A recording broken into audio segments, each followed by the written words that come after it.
Yo,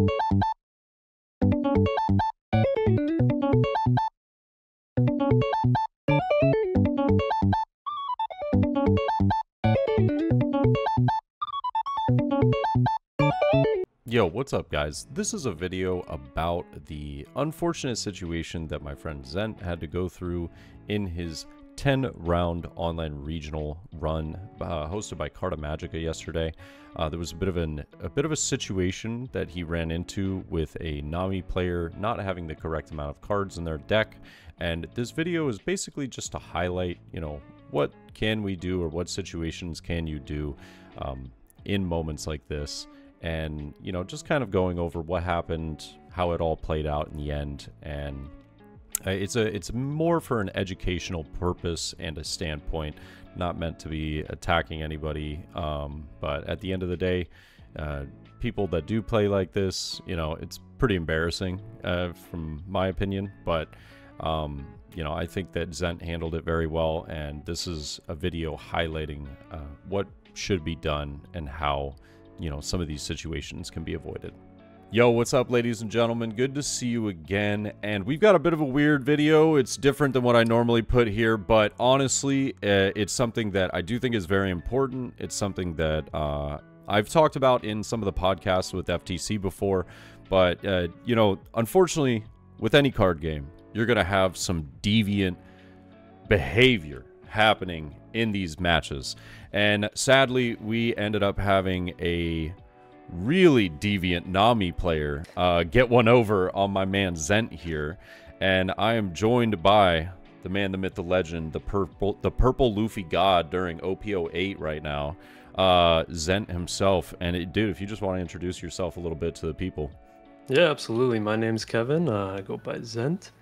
And I've been playing One Piece for about must be a year now, and you know, I've had a decent amount of success. I have 2 top 8s. I got 3rd last weekend with Purple Luffy, and I got top 8 with Smoker all the way back in like set 3, 4, wait, somewhere what? around there. Yeah. Wait, that's where you got your first cereal? Oh, absolutely. Yep, with Smoker, man. That's my guy. That's my goat. And I had a top 16 with Zephyr right after it. Top 16 with Zephyr? Dude, okay, yeah. Wait a minute. This dude's insane. Okay, I love playing the rogue decks. But, I didn't know you got it with Smoker. Yeah, bro, I've been trying to make it work for 8.5. Trust me. If there's a deck that'll work, I'll play it. That's crazy. All right, that's awesome. That makes me so happy right now. I probably looked at your list and didn't even know it was you. Like, I legitimately loved Smoker back in OPO 2, OPO 3, and I was just bad. Yeah, he was a black deck that didn't require you to just draw Moria every turn. Exactly. Yeah. So pre-Moria days, those were ancient times, you know. But yeah, man, you had the 3rd place run, which was what on the, I think it was like the 18th or the 19th or something like that. It was like a week ago that you got the 3rd place run. And then yesterday you ended up, I think you told me you finished what, 8-2? Yeah, I went 8-2, 36th place. Yeah, 36th place. But it was like, was it 7-3 corrected to 8-2? Technically, yeah, 7-3 until the last round, and then got corrected to 8-2 when I won the last round. Right, right. Yeah. Okay, so ladies and gentlemen, this is what the video is about. So you went 7-3, but what round was it that you played this Nami? So it was round 8. Yeah. I could explain like what went on basically, but it was round 8. I played a Nami, and I got very shit on, or stomped, playing Purple Luffy versus Nami, which is not a very normal thing to do to lose that matchup. Yeah. But it was a very shocking experience to me because I've never lost that matchup that quickly. Yeah. Or in general, really.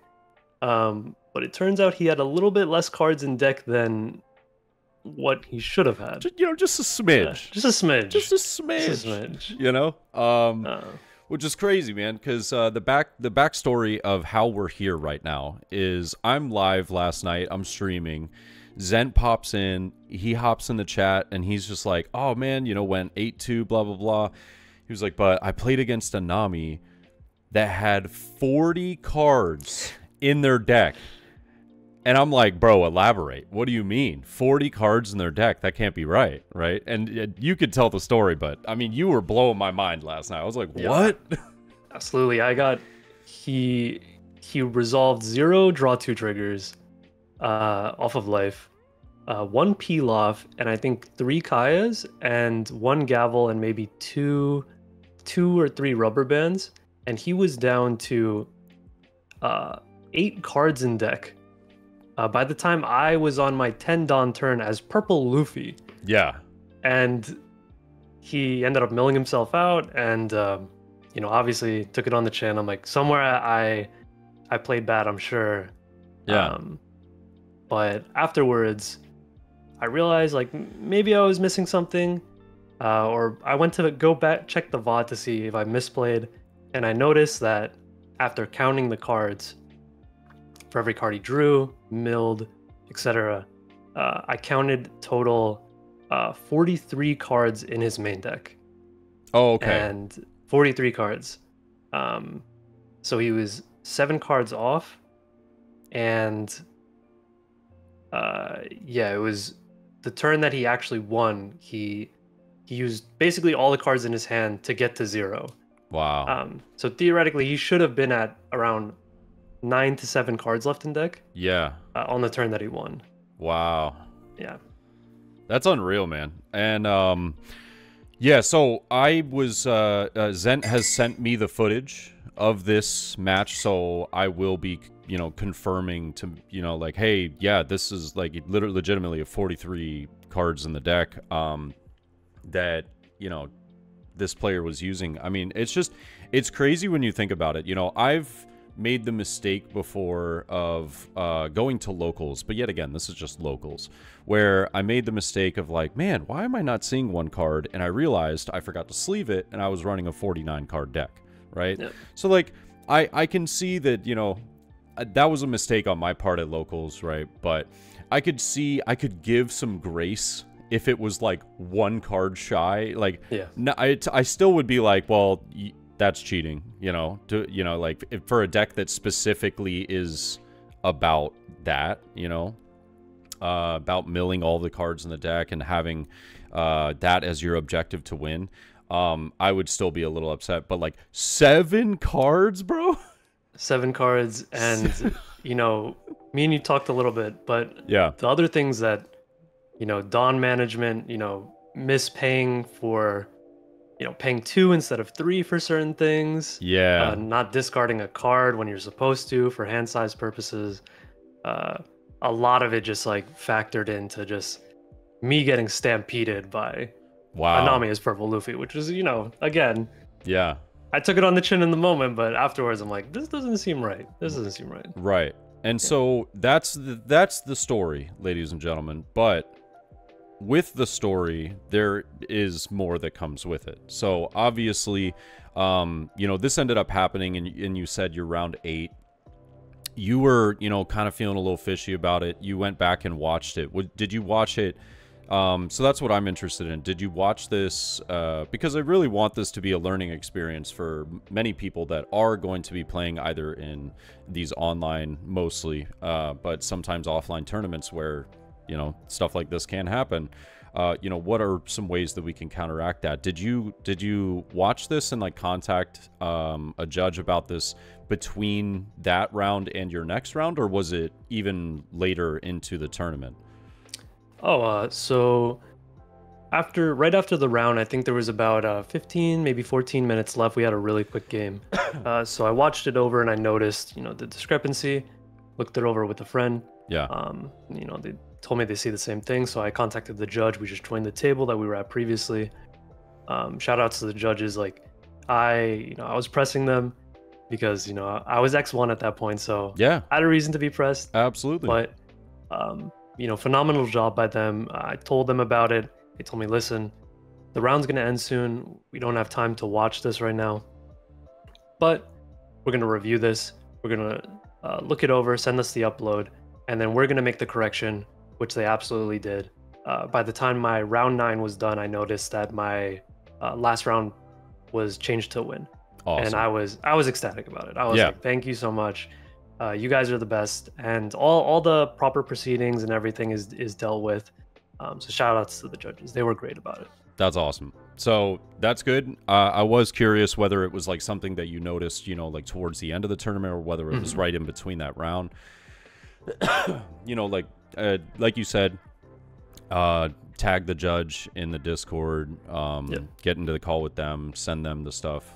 They found that you were absolutely correct. So, yeah, I mean, that's just wild that it's just wild that you even had to go through that. And the unfortunate thing is that I do know that a part of this video is going to release the demons of, you know, the YouTube comments, where some people will be like, oh, this is why online tournaments are the worst. It's like, look, at the end of the day, it's the ease and the simplicity of being able to play from your home that does make online tournaments worth it. And because not everybody can afford to travel or live near exactly where all these tournaments are held. I understand that, you know, people make some very valid arguments about that, but, you know, at the end of the day, this is why we record our matches, ladies and gentlemen. Everybody should be downloading OBS. It is the freest software, and you can just record your matches, not only for catching potential stuff like this, but also because of educational purposes. You should go back and watch your matches, see if there was something you could have potentially done different. Be like, oh man, you know what, I thought I could have done this, that actually would have been better for me. So it never hurts to record your matches. If there is a lesson to be learned, Zent got the win back for doing just that. So massive props to you, but also massive shout out to the judges for handling that and taking care of that situation. Absolutely. Yeah. But as and I hate to use this word or put it this way, but sadly it's the truth, as a victim of this kind of circumstance, do you maybe, like, in hindsight, see ways that would be better to prevent this, like from a player standpoint? Like what could we do to try and prevent this, you know, whether it's either prior to the game start, after the game concludes? You know, is there maybe something you might have that you've thought about that you're like, because I know once you've had it happen to you, you start to think of all these things, like, man, what could I have done, you know? Yeah, absolutely. I think one of the most important things you could do, well, to start off, I want to preface this with saying, you know, I fucking love this game. Yeah. No, you're not bothering me. No, I fucking love it too, bro. I love this game, and I want to keep playing it. Online events are phenomenal. Yeah. I get, you know, sometimes things can happen. Yeah. But that's not the majority by far. Yeah. But there's like little precautions you could take. Like if you're not comfortable with your opponent's setup, if something's not visible, you could just tell them like, hey, listen, can you move this a little bit to the left, to the right, into the camera or whatever. Proper lighting, obviously. And specifically for decks like Nami that have alternate win cons, like milling themselves out, you know, probably something that I'm going to start doing moving forward is just, you know, post mulligan, putting life, just, you know, kindly asking my opponent, could you please count your deck? Yeah. Just to make sure that we're on, you know, the same playing field. And I don't want to ever make it seem like my opponent's my enemy. You know, we're all just sitting here playing our favorite game, having a great time. Yeah. And I want to keep it that way, 100%. You know, we're competing for money, obviously, for prizes. But at the end of the day, we're here to play this game. We're here to have fun. And I want to keep it that way. But there are little things like counting the deck, making sure everything's visible, that, you know, I want to do going forward. And I think everyone should do in general for these events. Yeah, dude, that was extremely well said. I like that a lot. Just like keeping the integrity of the game, but at the same time, like, you want to have fun, you want to enjoy these online events. But yeah, when Nami's win condition is related to deck size, it's very relevant to ask for a deck count. You know, and I like that. I like your idea there, because not only does it speed things up, but it also I feel like it's the easiest route to go is, like you said, post mulligan after placing life. There should be, what, exactly 40 cards left, Exactly right? 40, yep. Yeah. So it's like, hey, can you just count out 40 cards for me? And if you don't mind, like, put them in, like, piles of 5 or something like that. Yeah. Just like 1, 2, 3, 4, 5. Next pile. Boom, boom, boom. Or actually, no, if you do that, then you might be messing up how the deck would be placed. Yeah. Oh, yeah. Shoot. Anything works just to verify. Like, Yeah. even if you keep a mental track of like, okay, there should be 40 cards in deck, and then every time they mill, you keep track of it, or even at the end of the game, just count their trash and see how many cards are there total. Fair. Whichever works, Yeah. you know. I like doing it right at the start just so I know we're not wasting any time. Yeah. You know, let's get into it. Yeah. And they keep it in order. Don't do my Yep. stack thing. I just thought about that. I was like, wait a minute. That would mess up how the deck was put. But no, yeah, that you bring up a really good point, and I just want this to be more of an educational video to people that, you know, I really don't want this to be, hey guys, every Nami player is a cheater. It's just not true. Like, I guarantee you, for every 99 amazing, like, Nami players that are playing it correctly, not doing any nefarious behavior, unfortunately, we're going to have the one guy. You know what I mean? Absolutely, yeah. It is what it is. It applies to so many things in this world, but especially with, you know, these webcam events. Like you said earlier, 99% of the games played in these events are just perfect, 2 players going at it, having fun, competing, right? And then there's the one game where you end up getting, you know, downright just messed up stuff, and you're like, man, what are you doing? Like, yeah. this is, you know, it's people like that that take the fun away from this game. But if we all as a community can be better about handling those situations, then it makes it a lot better. And yeah, I appreciate you giving us one, you know, your experience about it, because when I heard it on stream last night, I mean, I was like, no shot. Yeah. Like, no shot. That is crazy. And then the other thing was, and I, truth be told, if you don't want to answer this or you don't know, you obviously don't have to. But do you know if there was any action taken against the player, or is this just like maybe just the up to the judge's discretion or the TO or something like that? Yeah. So as for the event, it seems like they got disqualified, Right. which would make the most sense. And for anything after the fact, obviously the TOs aren't going to release any information about it.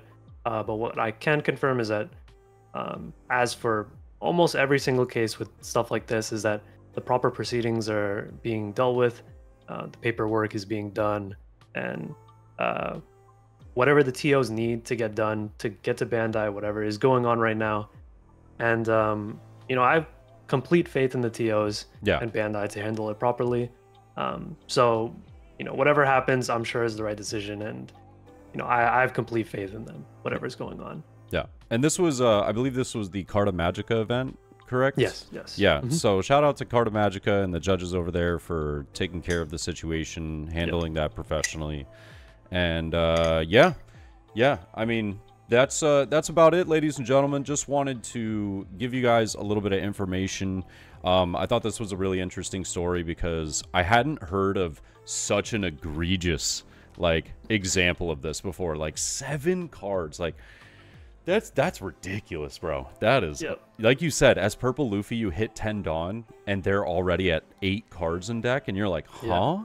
Like, on top of the fact that, you know, you could take out the worst cards in your deck, keep the good cards in your deck, you're going to see them more often. Like, it's just, everything goes on top of each other like that. Yeah. I mean, and that's something smells really fishy when you don't hit any draw 2s out of life either, and you're just, like, somehow crushing it. Like, I don't know.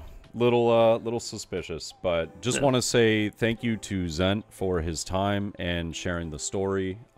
If you guys would like to, Zent, I believe you're on Twitter. What was the handle? I'm gonna probably have it linked down here, the whole video, but just it's KZenti, KZENTI. Awesome. Yeah, he gives a lot of his tournament runs, as well as I believe you post your deck lists with the tournament runs, if I'm not mistaken. Yeah. Yeah. So this is obviously a player that's done very well and had a lot of success. So definitely worth giving him a follow on Twitter. Or X, I should say. Now I keep forgetting that it keeps changing. I just say Twitter. Yeah, it's Twitter, so much easier. X. So much better. They're both, you know. But thank you guys for watching and listening. We'd love to hear your comments. But until the next time, hope you guys have a great day. Peace.